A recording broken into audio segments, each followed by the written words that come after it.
ವೀಕ್ಷಕರ ನಮಸ್ಕಾರ. ಕೆನಡಾ ವಿರುದ್ಧ ಅಪಾಯಕಾರಿ ತಂಡ ಪ್ರಕಟಿಸಿದ ರೋಹಿತ್ ಶರ್ಮಾ. ಒಂದು ವೀಕ್ಷಕರ ಟೀಮ್ ಇಂಡಿಯಾ ತಂಡಕ್ಕೆ ವಿಶ್ವದ ನಂಬರ್ 1 ಆಟಗಾರರು ಎಂಟ್ರಿ ಕೊಟ್ಟಿದ್ದು, ಹಾಗೆ ವೀಕ್ಷಕರು ಇವತ್ತು ನಡೆಯುವ ಕೆನಡಾ ವಿರುದ್ಧದ ಪಂದ್ಯದಲ್ಲಿ ಭಾರತ ತಂಡವು ಗೆಲ್ಲುವ ತವಕದಲ್ಲಿದೆಯಾ? ವೀಕ್ಷಕರ ಇದೀಗ ಭಾರತ ತಂಡವು ತಾನು ಆಡಿದ 3 ಪಂದ್ಯಗಳಲ್ಲೂ ಕೂಡ 3 ಪಂದ್ಯವನ್ನು ಗೆದ್ದುಕೊಂಡು ಹೆಚ್ಚಿನ ಆತ್ಮವಿಶ್ವಾಸವನ್ನು ಹೊಂದಿದ್ದು, ಹಾಗೆ ವೀಕ್ಷಕರು ಇವತ್ತು ನಡೆಯುವ ಪಂದ್ಯದಲ್ಲೂ ಕೂಡ ರೋಹಿತ್ ಪಡೆಯುವ ಗೆಲುವಿನ ಲೆಕ್ಕಾಚಾರದಲ್ಲಿದೆ. ವೀಕ್ಷಕರೇನು ಈ ಒಂದು ಸ್ಪೋರ್ಟ್ಸ್ ಮಾಹಿತಿಯನ್ನು ತಿಳಿಯೋದಕ್ಕಿಂತ ಮುಂಚಿತವಾಗಿ ಇವತ್ತಿನ ಪಂದ್ಯದಲ್ಲಿ ಭಾರತ ತಂಡದ ಪ್ಲೇಯಿಂಗ್ ಗೆಲುವಿನ ಯಾವ ರೀತಿ ಇರಬಹುದು ಎಂಬುದನ್ನು ದಯವಿಟ್ಟು ಕಾಮೆಂಟ್ ಬಾಕ್ಸಲ್ಲಿ ಕಮೆಂಟ್ನ ಮಾಡಿ ತಿಳಿಸಿ. ಹಾಗೆ ವೀಕ್ಷಕರು ಇದೇ ರೀತಿ ಕ್ರೀಡಾ ಸುದ್ದಿಗಾಗಿ ದಯವಿಟ್ಟು ಚಾನಲ್ ಸಬ್ಸ್ಕ್ರೈಬ್ ಮಾಡಿಕೊಳ್ಳಿ.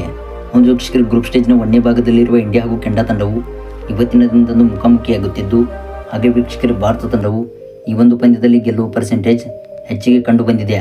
ಹಾಗೆ ವೀಕ್ಷಕರು ಈ ಒಂದು ಪಂದ್ಯಕ್ಕೂ ಮುಂಚಿತವಾಗಿ ರೋಹಿತ್ ಶರ್ಮಾ ಅವರು ಅಪಾಯಕಾರಿ ತಂಡವನ್ನು ಪ್ರಕಟಿಸಿದ್ದಾರೆ. ವೀಕ್ಷಕರ ಓಪನಿಂಗ್ ಸ್ಥಾನದಲ್ಲಿ ರೋಹಿತ್ ಶರ್ಮಾ ಅವರು ಕಣಕ್ಕಿಳಿದರೆ, ಹಾಗೆ ವೀಕ್ಷಕರ ನಾಳೆಯ ಪಂದ್ಯದಲ್ಲೂ ಕೂಡ ವಿರಾಟ್ ಕೊಹ್ಲಿ ಅವರು ಕಣಕ್ಕಿಳಿಯುವ ಸಾಧ್ಯತೆ ಇದೆ.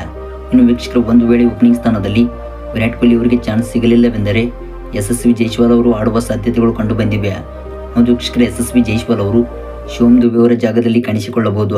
ವೀಕ್ಷಕರು ಇನ್ನು ಓಪನಿಂಗ್ ಸ್ಥಾನದಲ್ಲಿ ಇವರಾದರೆ, ಹಾಗೆ ವೀಕ್ಷಕರ 3 ಹಾಗೂ 4ನೇ ಕ್ರಮಾಂಕದಲ್ಲಿ ರಿಷಬ್ ಪಂತ್ ಮತ್ತು ಸೂರ್ಯಕುಮಾರ್ ಯಾದವ್ ಅವರನ್ನು ನೋಡಬಹುದು. ಹಾಗೆ ವೀಕ್ಷಕರು ಇನ್ನು 5 ಹಾಗೂ 6ನೇ ಕ್ರಮಾಂಕದಲ್ಲಿ ಹಾರ್ದಿಕ್ ಪಾಂಡ್ಯ ಮತ್ತು ಅಕ್ಷರ್ ಪಟೇಲ್ ಅವರನ್ನು ನೋಡಿದ್ದಾರೆ. ಅದೇ ರೀತಿ ವೀಕ್ಷಕರ 7ನೇ ಕ್ರಮಾಂಕದಲ್ಲಿ ಲೆಫ್ಟ್ ಸ್ಪಿನ್ನರ್ ಆದ ರವೀಂದ್ರ ಜಡೇಜಾ ಅವರು ಕಣಕ್ಕಿಳಿಯುವ ಸಾಧ್ಯತೆ ಇದೆ. ಇನ್ನು ವೀಕ್ಷಕರ ಬೌಲಿಂಗ್ ಲೈನ್ಅಪ್ನಲ್ಲಿ 8 ಹಾಗೂ 9ನೇ ಸ್ಥಾನದಲ್ಲಿ ಹರ್ದೀಪ್ ಸಿಂಗ್ ಮತ್ತು ಜಸ್ಪ್ರೀತ್ ಬುಮ್ರಾ ಅವರು ಕಾಣಿಸಿಕೊಳ್ಳುವ ಸಾಧ್ಯತೆ ಇದೆ.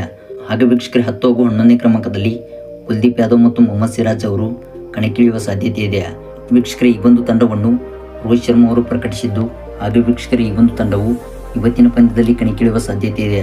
ಹಾಗೆ ವೀಕ್ಷಕರ ನಿಮ್ಮ ಕಡೆ ಇನ್ನೊಂದು ಕೇಳುವುದಾದರೆ, ಇವತ್ತಿನ ಪಂದ್ಯದಲ್ಲಿ ಕೆನಡಾ ತಂಡವು ಭಾರತ ವಿರುದ್ಧ ಗೆಲ್ಲಲಿದೆಯಾ ಅಥವಾ ಇಲ್ವಾ ಎಂಬುದನ್ನು ಕೂಡ ದಯವಿಟ್ಟು ಟೈಪ್ ಮಾಡಿ ಕಾಮೆಂಟ್ ಬಾಕ್ಸಲ್ಲಿ ತಿಳಿಸಿ.